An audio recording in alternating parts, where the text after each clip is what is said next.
नमस्कार दोस्तों, ए सिंह में आप सभी का बहुत बहुत स्वागत है। मैं हूं आपका दोस्त भरत शंकर। तो दोस्तों, आज की वीडियो में हम 3 ऐसे स्मॉल कैप स्टॉक्स के बारे में बात करेंगे जो कि अपने बिजनेस में मोनोपोली है, नहीं तो उनके मार्केट में उनको एक स्ट्रॉन्ग कॉम्पिटिटिव एडवांटेज अवेलेबल है। और इन स्टॉक्स के बारे में बात करने से पहले मैं आपको ये भी बताना चाहता हूं कि जो भी स्मॉल कैप कंपनीज होती है वहां पर रिस्क और अनसर्टेनिटी भी ज्यादा होता है, क्योंकि अगर आपने 10 पौधे लगाए हैं तो उन 10 पौधों में 1-2 पौधे ही पेड़ बन पाते हैं। और उसी तरीके से अगर इंडस्ट्री में कोई चैलेंज आता है, इकोनॉमिक क्राइसिस आता है या रिसेशन होता है, तो ऐसे केस में जो स्मॉल कैप कंपनीज होती है उनके ऊपर सबसे ज्यादा रिस्क होता है compare to a mid cap company और अ लार्ज कैप कंपनी। और इसलिए एज अ स्मार्ट इन्वेस्टर या वाइज इन्वेस्टर आपको पहले ये सोचना चाहिए कि आप इस रिस्क को कैसे मैनेज करेंगे और अपने कैपिटल की सेफ्टी कैसे एंश्योर करेंगे। और रिस्क को मैनेज करने के लिए और कैपिटल सेफ्टी एंश्योर करने के लिए बहुत सारे स्ट्रैटेजीज हैं और ये इंडिविजुअल इन्वेस्टर पर डिपेंड करेगा कि वो कौन सी स्ट्रैटेजी इस्तेमाल करेगा। लेकिन मैं आपके साथ एक कॉमनली यूज्ड स्ट्रैटेजी शेयर करूंगा जिसको बहुत सारे इन्वेस्टर्स फॉलो करते हैं, और वो स्ट्रैटेजी है सेफ्टी इन नंबर स्ट्रैटेजी।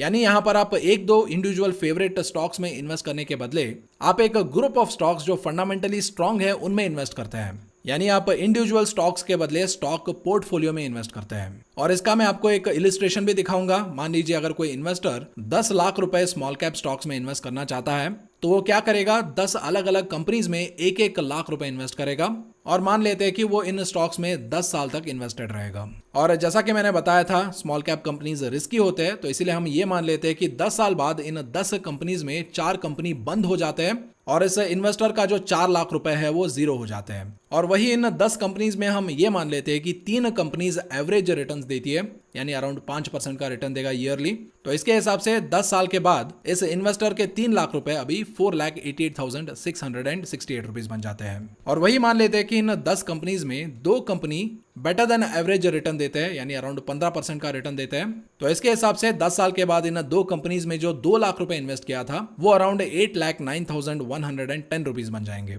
और अगर आपका तकदीर साथ देता है और इन 10 कंपनीज में जो आपने फंडामेंटली स्ट्रॉन्ग कंपनी चुना है उन कंपनीज में अगर एक कंपनी पेडिलाइट इंडस्ट्रीज जैसा कंपनी निकल जाता है तो आपका 1 लाख रुपए 10 साल के बाद अराउंड 1,28 लाख रुपीज के आसपास हो जाते हैं। क्योंकि देखिए, आपको ये बात एक्सेप्ट करना पड़ेगा कि जो भी अनसर्टेनिटी फ्यूचर में है वो आप प्रेजेंट में बैठ के नहीं देख सकते हैं। लेकिन एज अ इन्वेस्टर हमारे कंट्रोल में क्या रहता है, हम फंडामेंटली अच्छे कंपनीज को चुने और ऐसे ज्यादा से ज्यादा कंपनीज में इन्वेस्ट करें ताकि हमारा जो विनिंग चांस है वो ज्यादा हो जाए। और अगर बाय चांस आप भी कोई ऐसा स्ट्रैटेजी इस्तेमाल करते हैं जिससे आप रिस्क मैनेज करते हैं और कैपिटल प्रोटेक्ट करते हैं, तो उस स्ट्रैटेजी को बाकी लोगों के साथ भी कमेंट सेक्शन में जरूर शेयर करें। तो अभी तक हमने देखा स्मॉल कैप कंपनीज में इन्वेस्ट करने का रिस्क क्या होता है और उस रिस्क को कैसे इफेक्टिवली मैनेज किया जा सकता है। तो चलिए अभी डिस्कशन को आगे बढ़ाते हैं और अब बात करते हैं उन 3 कंपनीज के बारे में जो कि अपने बिजनेस में मोनोपोली है, नहीं तो उस मार्केट में उनको एक स्ट्रॉन्ग कॉम्पिटिटिव एडवांटेज अवेलेबल है। और आगे बढ़ने से पहले अगर आप हमारे साथ हमारे टेलीग्राम चैनल पे या हमारे इंस्टाग्राम पे जुड़ना चाहते हैं तो मैंने ज्वाइनिंग लिंक नीचे वीडियो के डिस्क्रिप्शन में दे दिया है। और उसके साथ साथ आपको डीमैट अकाउंट ओपन करने के बहुत सारे ऑप्शंस भी मिल जाएंगे, जहां पर कुछ ऑप्शंस में तो आपका डीमैट अकाउंट बिल्कुल फ्री में भी खुल जाएगा और आपको फ्री में बहुत सारे बेनिफिट्स भी मिल जाएंगे। तो ज्यादा जानकारी के लिए वीडियो के डिस्क्रिप्शन जाके चेक करें, जहां पर आपको और भी ज्यादा फ्री लर्निंग रिसोर्सेज मिल जाएंगे। और हाँ, जो भी हम मेहनत करते हैं उसके बदले में अगर आप हमें अप्रिशिएट और मोटिवेट करना चाहते हैं तो ये जो वीडियो के ऊपर जो लाइक बटन है उसके ऊपर भी आप क्लिक करके वीडियो को लाइक कर सकते हैं। और अगर बाय चांस आपको भी कोई ऐसा स्मॉल कैप स्टॉक का नाम मालूम है जिसमें लॉन्ग टर्म इन्वेस्टमेंट किया जा सकता है तो उसको कमेंट सेक्शन में जरूर लिखें। अगर आपका कमेंट पसंद आता है तो मैं आपके कमेंट को लाइक भी करूंगा और आपके कमेंट के ऊपर रिप्लाई भी करूंगा। तो चलिए अभी आगे बढ़ते हैं और बात करते हैं हमारे सबसे पहले स्टॉक के बारे में जिसका नाम है गैलेक्सी सर्फैक्टेंट्स। और गैलेक्सी सर्फैक्टेंट्स एक लीडिंग मैन्युफैक्चरर है स्पेशलिटी केमिकल्स का, जहां पर यह कंपनी परफॉर्मेंस सर्फैक्टेंट्स और स्पेशलिटी केयर प्रोडक्ट्स के रिलेटेड स्पेशलिटी केमिकल्स बनाता है। और जो भी ये केमिकल्स बनाता है उनको ये जो consumer centric home care products होते हैं और ये जो पर्सनल केयर प्रोडक्ट्स होते हैं उनमें इस्तेमाल किया जाता है, जैसे कि hair care, oral care, skin care, cosmetic, soap, shampoo, lotion, detergent, cleaning products और भी इसी तरीके के प्रोडक्ट्स में इसको इस्तेमाल किया जाता है। यानी गैलेक्सी सर्फैक्टेंट्स जिस सेक्टर में काम करता है उस सेक्टर को आप एक एवरग्रीन फील्ड मान सकते हो, क्योंकि चाहे जितना भी बड़ा रिसेशन क्यों ना आ जाए या जितना भी बड़ा इकोनॉमिक स्लोडाउन क्यों ना आ जाए, लेकिन लोग नहाना नहीं छोड़ेंगे, ब्रश करना नहीं छोड़ेंगे और घर साफ करना नहीं छोड़ेंगे। और इसीलिए गैलेक्सी सर्फैक्टेंट्स के जो स्पेशलिटी केमिकल्स है उनका डिमांड भी हर टाइम बना रहेगा। और ये कंपनी इंडिया का लार्जेस्ट मैन्युफैक्चरर है ओलियो केमिकल बेस्ड सर्फैक्टेंट्स और स्पेशलिटी केयर प्रोडक्ट्स का, जिसको होम केयर और पर्सनल केयर इंडस्ट्री में इस्तेमाल किया जाता है। यानी आप इसको ओलियो केमिकल बेस्ड सर्फैक्टेंट्स और स्पेशलिटी केमिकल्स के सेक्टर में इसको मार्केट लीडर मान सकते हैं। और वही अगर आप कंपनी के रेवेन्यू की बात करेंगे तो कंपनी के जो 45 प्लस प्रोडक्ट्स हैं जो सर्फेक्टेंट सेक्टर में आते हैं वो around 64% of the revenue generate करते हैं। और वही इसके जो 160 प्लस प्रोडक्ट्स हैं जो स्पेशलिटी केयर प्रोडक्ट्स के अंडर आते हैं वो around 36% of the revenue generate करते हैं। और ये रेवेन्यू अगर आप ज्योग्राफी वाइज देखेंगे तो इंडिया से इसको 35% ऑफ द रेवेन्यू आता है, अमेरिका, इजिप्ट और टर्की से इसको 32% ऑफ द रेवेन्यू आता है और रेस्ट ऑफ द वर्ल्ड से इसको अराउंड 33% ऑफ द रेवेन्यू आता है। यानी जियोग्राफी वाइज रेवेन्यू अच्छे से डाइवर्सिफाइड है, जो कि अच्छी बात है इस कंपनी के लिए। वही अगर आप ये रेवेन्यू कस्टमर वाइज देखेंगे तो इसके जो एमएनसी कस्टमर्स है उनसे अराउंड 55% की रेवेन्यू आती है और ये जो रीजनल प्लेयर्स है उनसे 11% रेवेन्यू और लोकल एंड निश प्लेयर्स से अराउंड 34% की रेवेन्यू इस कंपनी को आता है। और इस कंपनी के पास अराउंड 1750 से ज्यादा क्लाइंट्स है जो कि अक्रॉस 80 कंट्रीज में डिस्ट्रीब्यूटेड है, जिसमें मेजर क्लाइंट्स के अगर आप नाम लेंगे तो यूनिलीवर है, प्रॉक्टर एंड गैम्बल है, लॉरियल है, हिमालय, कोलगेट पामोलिव, रैकेट बेनगाइजर जैसे और भी बहुत बड़े नाम इसके कस्टमर लिस्ट में शामिल है। और इस कंपनी का R&D बहुत ही ज्यादा स्ट्रांग है और इसी का नतीजा है कि कंपनी के पास अराउंड 65 पेटेंट्स है, 78 इंजीनियर्स इंटेलेक्चुअल प्रॉपर्टीज है और सिर्फ फाइनेंशियल ईयर 2019-20 में ही कंपनी के नाम अराउंड 11 पेटेंट्स ग्रांट किए गए हैं। और ये जो कंपनी के नाम है पेटेंट्स है, ये एक तरीके का एंट्री बैरियर भी क्रिएट कर देते हैं, क्योंकि इस कंपोनेंट्स को या इन केमिकल्स को कोई भी कॉपी नहीं कर सकता है या कोई भी रेप्लिकेट नहीं कर सकता है, जिससे ऑटोमेटिकली एक एंट्री बैरियर बन जाता है कॉम्पिटिटर्स के लिए। और इसके अलावा ये जो बड़े क्लाइंट्स होते हैं, जैसे कि अभी हमने यूनिलीवर की बात की, लॉरियल की बात की, रैकेट बेनगाइजर के बारे में बात की, तो ऐसे जो क्लाइंट्स होते हैं वो बहुत ही क्वालिटी सेंसिटिव होते हैं और इनमें बहुत सारे क्लाइंट्स पर्सनल केयर प्रोडक्ट्स बनाते हैं जो कि आप अपने बालों में और स्किन में यूज करते हैं, तो ये एक्सट्रीमली क्वालिटी कॉन्शियस होते हैं। और इसलिए ऐसे बड़ी कंपनीज कुछ गिने चुने अप्रूव्ड पार्टनर्स के साथ ही काम करते हैं, जिनमें से अभी गैलेक्सी सर्फेक्टेंट्स भी है। और इसलिए ये जो बड़े कंपनीज की सेंसिटिविटी है वो भी नए प्लेयर्स के लिए एक तरीके का एंट्री बैरियर क्रिएट कर देता है। तो वही अगर आप कंपनी के प्रो इन्वेस्टमेंट चेकलिस्ट देखते हैं तो यहाँ पर डिफॉल्ट प्रोबेबिलिटी बहुत ही कम है, कंपनी के जो क्वालिटी चेक्स है वो टॉप परफॉर्मर है और ग्रोथ स्कोर अभी यहाँ पर इनसफिशिएंट डेटा की वजह से डिस्प्लेड नहीं है। उसके अलावा अगर आप इस कंपनी के मार्केट कैपिटलाइजेशन देखेंगे तो वो अराउंड 10,904 करोड़ के आसपास है। और वही अगर आप इसके की मैट्रिसेस देखेंगे तो कंपनी अभी around 36 price to earnings ratio के आसपास ट्रेड कर रहा है और इस कंपनी का पीबी रेशियो अराउंड 10.21 है। और हाँ, मुझे रिसेंटली टिकरटेप का इंडिपेंडेंस डे प्रमोशन का कुछ कूपन मिला है और अगर आप बाय चांस टिकरटेप का प्रो मेंबरशिप लेना चाह रहे हैं तो पहले वीडियो के डिस्क्रिप्शन में जाके ये कूपन जरूर चेक कर ले, जिससे आपको अप टू 20% का डिस्काउंट मिल जाएगा। तो चलिए अभी डिस्कशन को आगे बढ़ाते हैं और इसके कुछ फाइनेंशियल्स देख लेते हैं। तो फाइनेंशियल्स में सबसे पहले हम इस कंपनी का डेट चेक करेंगे। तो कंपनी के ऊपर 5 साल पहले अराउंड 412 करोड़ का डेट था और 3 साल पहले यह रिड्यूस होकर 348 करोड़ हो गया। तो अभी प्रेजेंटली अगर आप देखें तो ये डेट और भी कम होके 259 करोड़ हो गया है, यानी डेट डिक्रीजिंग ट्रेंड में है, जो कि अच्छी बात है। और इसके अलावा अगर आप कंपनी के कैश इक्विवेलेंट्स यानी कंपनी के पास कितना ज्यादा कैश है अगर आप वो देखें तो इसके पास अराउंड 111 करोड़ का कैश है, जिससे इफेक्टिवली इसका डेट अराउंड 148 करोड़ के आसपास आएगा, जो कि मेरे ख्याल से इजीली मैनेजेबल लो डेट है। तो चलिए अभी कंपनी के प्रॉफिट एंड लॉस स्टेटमेंट देख लेते हैं। तो यहाँ पर हम 2015 से लेके ट्रेलिंग 12 मंथ्स तक का डेटा एनालाइज करेंगे। तो यहाँ पर सबसे पहले देखेंगे कंपनी का सेल्स। तो अगर आप 2020 को एज ए एक्सेप्शन कंसिडर करेंगे तो कंपनी ने अपने सेल्स में हर साल ग्रोथ दिखाया है, जहां पर 2015 में कंपनी के सेल्स अराउंड 1870 करोड़ के आसपास थे, तो वही ट्रेलिंग 12 मंथ्स में ये सेल्स ग्रो होके अराउंड 3003 करोड़ के आसपास है। तो वही अगर आप इस कंपनी के ऑपरेटिंग प्रॉफिट मार्जिन देखें तो 2015 में जहां पर इसका मार्जिन सिर्फ 10% था, वो margin year on year grow होते ट्रेलिंग 12 मंथ्स के लिए अराउंड 16% तक पहुंच गया है। और यूजुअली बिजनेस में जो वीक प्लेयर्स होते हैं वो मार्जिन इंक्रीज नहीं कर पाते या कंट्रोल नहीं कर पाते, क्योंकि कस्टमर्स उनको स्ट्रॉन्ग आर्म कर देते हैं। लेकिन जो अच्छे बिजनेस होते हैं जिसका सर्विस और प्रोडक्ट अपने कस्टमर्स के लिए दिन ब दिन वैल्यूएबल होता जाता है, ऐसे प्लेयर्स के पास प्राइसिंग पावर होता है जो ईयर ऑन ईयर बेसिस पे अपने मार्जिन इंक्रीज करते जा सकते हैं। और ये जो ग्रोथ कंपनीज होती है उनकी यही खासियत होती है कि वो अपने रेवेन्यूज भी ग्रो कर पाते हैं और उसके साथ साथ ईयर ऑन ईयर बेसिस पे अपने मार्जिन्स भी इंप्रूव कर पाते हैं, जो कि हमें गैलेक्सी सर्फेक्टेंट्स के केस में देखने को मिल रहा है। एंड फाइनली अगर आप इसके नेट प्रॉफिट देखें तो कंपनी ने हर साल अपने नेट प्रॉफिट में ग्रोथ दिखाया है, जो कि बहुत ही अच्छी बात है, जहां पर 2015 में मात्र 67 करोड़ का नेट प्रॉफिट ये कमाता था और वही ट्रेलिंग 12 मंथ्स यानी आज के टाइम में ये अराउंड 322 करोड़ के आसपास नेट प्रॉफिट कमाता है। यानी नेट प्रॉफिट 2015 के कंपैरिजन में 5 गुना बढ़ गए हैं। और इसके बाद हमारी नेक्स्ट कंपनी है MTAR टेक्नोलॉजीज, जो एडवांस टेक्नोलॉजीज होती है उनके लिए मैन्युफैक्चरिंग सॉल्यूशंस प्रोवाइड करता है और ये एडवांस टेक्नोलॉजीज की जो मैन्युफैक्चरिंग होती है वो थोड़ा डिफिकल्ट होता है और इसको बहुत ही कम कंपनीज बना पाते हैं, क्योंकि ये मैन्युफैक्चरिंग प्रोसेस थोड़ा कॉम्प्लेक्स हो सकता है। यहाँ पर स्पेशलाइज्ड स्किल और स्पेशलाइज्ड मशीनरीज की जरूरत पड़ सकती है। तो ऐसे मैन्युफैक्चरिंग के अगर आप एग्जांपल देखेंगे तो एडवांस मशीनिंग हो गया, specialised fabrication, assembly and testing, heat treatment, और ये जो स्पेशल प्रोसेसेस होते हैं जैसे कि पेंटिंग एंड सरफेस ट्रीटमेंट एक ही रूफ के अंडर करना, ऐसे कॉम्प्लिकेटेड चीजों के लिए ये कंपनी मैन्युफैक्चरिंग सॉल्यूशंस प्रोवाइड करता है। और ऐसे कॉम्प्लिकेटेड एडवांस टेक्नोलॉजी के मैन्युफैक्चरिंग को अंजाम देने में ये कंपनी एशिया में ही one of the best equipped manufacturing facility माना जाता है। और ये कंपनी अपने सर्विसेज से किसको केटर करता है? तो ये केटर करता है Indian civil nuclear power program को, Indian space program, Indian defence, global defence और ग्लोबल क्लीन एनर्जी सेक्टर्स को। यानी न्यूक्लियर पावर प्लांट में जो कंपोनेंट्स यूज किए जाते हैं, स्पेस में जो रॉकेट्स एंड सैटेलाइट्स लॉन्च किए जाते हैं, डिफेंस और क्लीन एनर्जी में जो एडवांस इक्विपमेंट्स होते हैं, इनके लिए ये कंपनी मैन्युफैक्चरिंग करता है। तो यहाँ पर अगर एंट्री बैरियर्स की अगर आप बात करें तो इस फील्ड में जो टेक्निकल सुपीरियरिटी चाहिए होता है और जो कॉम्प्लेक्सिटी इन्वॉल्व होता है वो एक ऑटोमेटिक एंट्री बैरियर क्रिएट कर देता है, जिससे हर कोई इस फील्ड में नहीं आ सकता है। और उसके अलावा जिस सेक्टर्स को एक केटर करता है, nuclear power plant, satellite programme, rockets, defence के एडवांस इक्विपमेंट्स, तो ऐसे सेक्टर्स बहुत ही ज्यादा कंट्रोल्ड, सेंसिटिव और कॉन्फिडेंशियल होते हैं और ये हर किसी कंपनीज के साथ काम नहीं करते या पार्टनर नहीं करते, जिसकी वजह से जो भी नए प्लेयर्स आते हैं उनको सालों इंतजार करना पड़ता है और उसके बाद भी ये गारंटी नहीं रहता कि ऐसे सेक्टर्स उनको कंसिडर भी करें। और इसलिए ऐसी चीजों के बारे में सोच के ही नए प्लेयर्स एंटर होने से पहले ही डिमोटिवेट हो जाते हैं, जिससे एक और एंट्री बैरियर यहाँ पर क्रिएट हो जाता है। तो अभी एंट्री बैरियर के बाद बात करते हैं इसके प्रो इन्वेस्टमेंट चेकलिस्ट के बारे में। तो यहाँ पर डिफॉल्ट प्रोबेबिलिटी लो बताया जा रहा है, यानी कंपनी के फाइनेंशियल्स स्टेबल है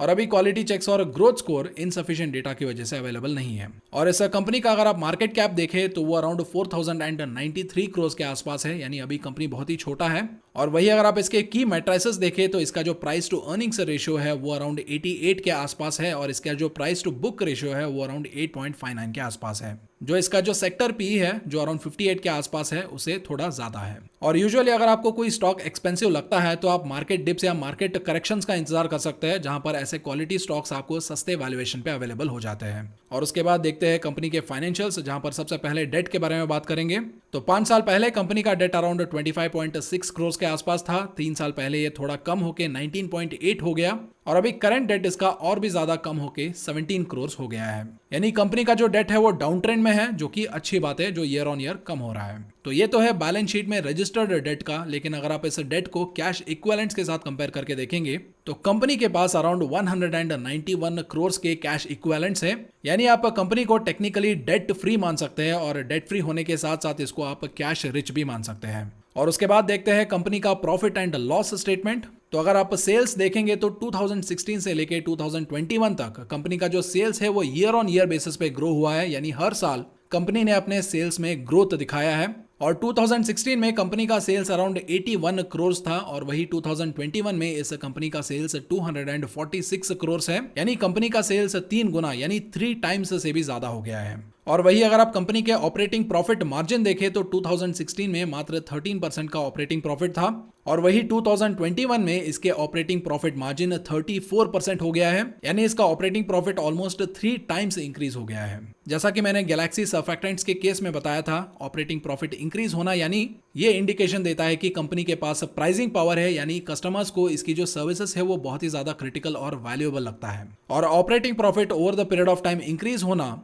ऐसे ग्रोइंग कंपनीज और छोटी कंपनीज के लिए बहुत ही ज्यादा इंपॉर्टेंट होता है। और वही अगर आप कंपनी के नेट प्रॉफिट्स देखेंगे तो 2016, 17 और 18 में इसके नेट प्रॉफिट्स उतना ज्यादा कंसिस्टेंट नहीं थे, लेकिन उसके बाद कंपनी ने एक अच्छा नेट प्रॉफिट ग्रोथ भी यहाँ पर दिखाया है, जहां पर 2016 में इसके नेट प्रॉफिट 0 थे और वही 2021 में ये अराउंड 46 करोड़ के आसपास है। और इसके बाद हमारी नेक्स्ट कंपनी है राजरतन ग्लोबल वायर लिमिटेड। और ये कंपनी MTAR और गैलेक्सी सर्फैक्टेंट्स के कंपैरिजन में थोड़ा ज्यादा रिस्की है। और ये कंपनी क्यों थोड़ा ज्यादा रिस्की है उसके बारे में भी बात करेंगे, लेकिन सबसे पहले इस कंपनी का बिजनेस देख लेते हैं। तो ये कंपनी वायर्स के मैन्युफैक्चरिंग में काम करता है, जहां पर ये 2 तरीके के वायर्स बनाता है। पहला है टायर बीड वायर, जिसको टायर मैन्युफैक्चरिंग में इस्तेमाल किया जाता है। और टायर बीड वायर के अलावा ये company high carbon steel wires भी बनाता है, जिसको ऑटोमोबाइल, कंस्ट्रक्शन और इंजीनियरिंग इंडस्ट्री में इस्तेमाल किया जाता है, जिसको बहुत लोग ब्लैक वायर भी बुलाते हैं। लेकिन इस कंपनी का जो लार्ज फोकस है, यानी जो मेन फोकस है वो ज्यादा टायर बीड वायर के ऊपर ही है,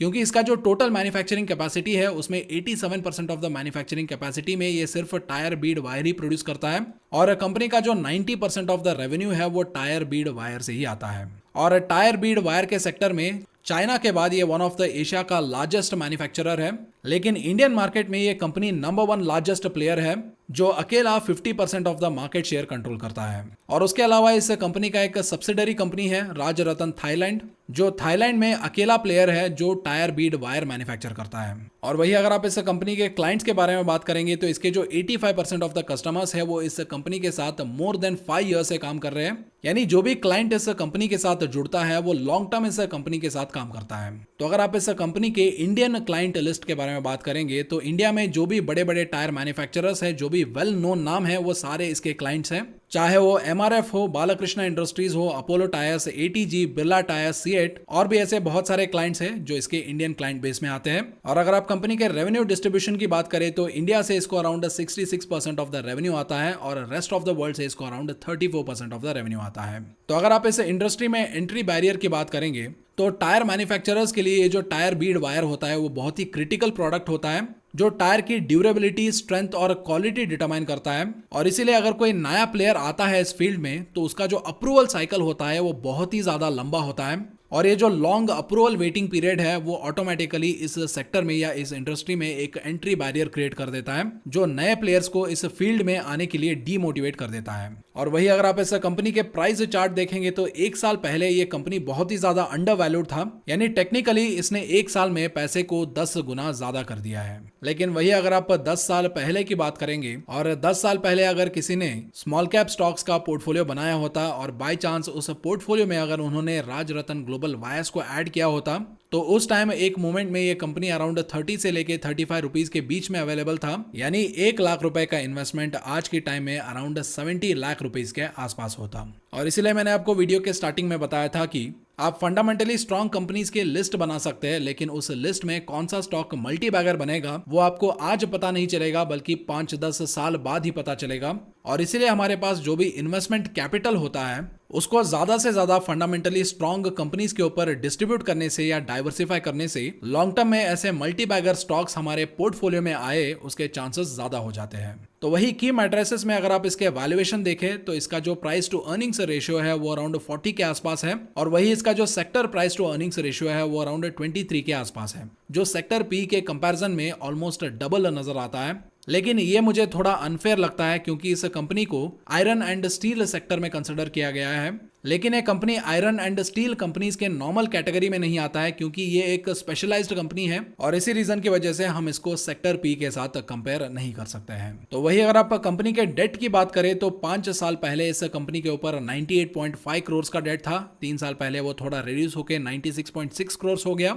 लेकिन इसका अभी प्रेजेंट डेट ज्यादा हो गया है और ज्यादा होकर ये अराउंड 142 करोड़ के आसपास है। तो इसके कंपैरिजन में अगर आप कंपनी के कैश इक्विवेलेंट्स देखेंगे तो कंपनी के पास अराउंड 7.5 करोड़ का कैश इक्विवेलेंट्स है, लेकिन कैश इक्विवेलेंट्स के केस में आपको यहाँ पर यह भी कंसिडर करना पड़ेगा कि इस कंपनी में जो रॉ मटेरियल इस्तेमाल होता है वो मेटल है और यूजुअली ऐसे कंपनीज मेटल की परचेजिंग तभी करते हैं जब मेटल का प्राइस गिरता है, जैसे ऑटोमेटिकली कंपनी के फिनिश प्रोडक्ट्स के ऊपर इनका मार्जिन इंक्रीज हो जाए और इसी रीजन की वजह से ये ज्यादा से ज्यादा अपना जो कैश होता है उसको इन्वेंटरी में कन्वर्ट करते हैं। और इसीलिए एक लार्जर पिक्चर जानने के लिए आपको कैश इक्विवेलेंट्स और इन्वेंटरी दोनों देखना पड़ेगा और इस कंपनी के केस में इसके पास अराउंड 51 करोड़ के आसपास इन्वेंटरी है, यानी अगर आप इफेक्टिवली देखेंगे तो कंपनी के ऊपर अराउंड 100 करोड़ के आसपास डेट बर्डन है। और मुझे पर्सनली थोड़ा ये इंटरेस्टिंग भी लगा कि 3 साल पहले 96 करोड़ का डेट था वो सडनली 142 करोड़ कैसे हुआ, और इसे जानने के लिए मैंने थोड़ा रिसर्च किया और रिसर्च में मुझे ये पता चला कि कंपनी अभी कैपेसिटी एक्सपेंशन कर रहा है जिसके लिए कंपनी अराउंड 320 करोड़ के आसपास इन्वेस्टमेंट करने वाला है और इसी कारण की वजह से ये कंपनी कुछ टाइम से डेट के रूप में इन फंड्स को एक्यूमुलेट कर रहा था। तो चलिए अभी बात करते हैं इस कंपनी के प्रॉफिट एंड लॉस स्टेटमेंट के बारे में। तो अगर आप 2020 को एज ए एक्सेप्शन कंसिडर करते हैं तो हर साल इसने अपने सेल्स में ग्रोथ दिखाया है,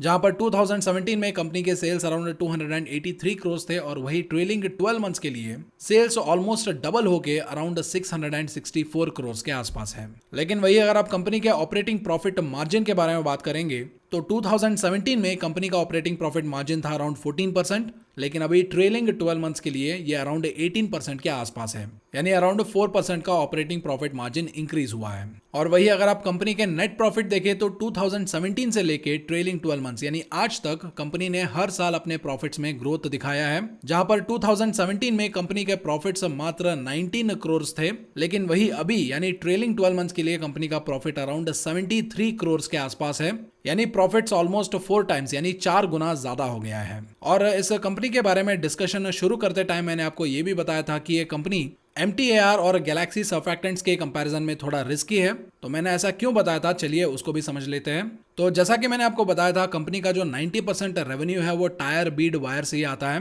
यानी कंपनी का मात्र एक प्रोडक्ट 90% ऑफ द रेवेन्यू के लिए रिस्पॉन्सिबल है। और इसीलिए फ्यूचर में अगर कोई ऐसा अल्टरनेटिव आता है जो टायर बीड वायर को रिप्लेस कर सकता है, तो ऐसे कंडीशन मैनिफेस्ट होने पे कंपनी का 90% ऑफ द रेवेन्यू रिस्क में आ सकता है। हालांकि ऐसे रिस्क मैनिफेस्ट होने के चांसेस अभी बहुत ही कम है, लेकिन मैंने ये बात आपको इसीलिए बताया है क्योंकि आजकल जिस तरीके से मटेरियल साइंस और नैनो टेक्नोलॉजी प्रोग्रेस कर रहा है, वो बहुत सारे ऐसे नेचुरल रॉ मटेरियल्स को सिंथेटिक मटेरियल से रिप्लेस कर रहा है, और उसके ऊपर हम इस स्टॉक को लॉन्ग टर्म पर्सपेक्टिव से एनालाइज कर रहे हैं। और इसीलिए long term time horizon perspective से मैंने इस रिस्क को कॉन्शियसली रूल आउट नहीं किया है। तो आई होप आज का वीडियो आपको पसंद आया होगा, और आज के 3 स्टॉक्स में आपको कौन सा स्टॉक ज्यादा पसंद आया उसको कमेंट सेक्शन में जरूर बताइए। तो अगर वीडियो पसंद आए तो वीडियो के ऊपर ये जो लाइक बटन है उसको प्रेस करके वीडियो को लाइक जरूर करें, और ऐसे ही वैल्यूएबल और नॉलेजेबल अपडेट्स के लिए आप हमारे टेलीग्राम चैनल और इंस्टाग्राम पे भी जुड़ सकते हैं। तो आई होप आज की वीडियो से आपने कुछ ना कुछ वैल्यूएबल जरूर सीखा होगा। अगर आपने कुछ वैल्यूएबल सीखा है तो मेक श्योर आप इस इन्फॉर्मेशन को दूसरों को भी सिखाने की कोशिश करें। तो चलिए मैं आपसे मिलता हूं एक और इन्फॉर्मेटिव वीडियो में, तब तक के लिए this is Bharat Shankar signing off.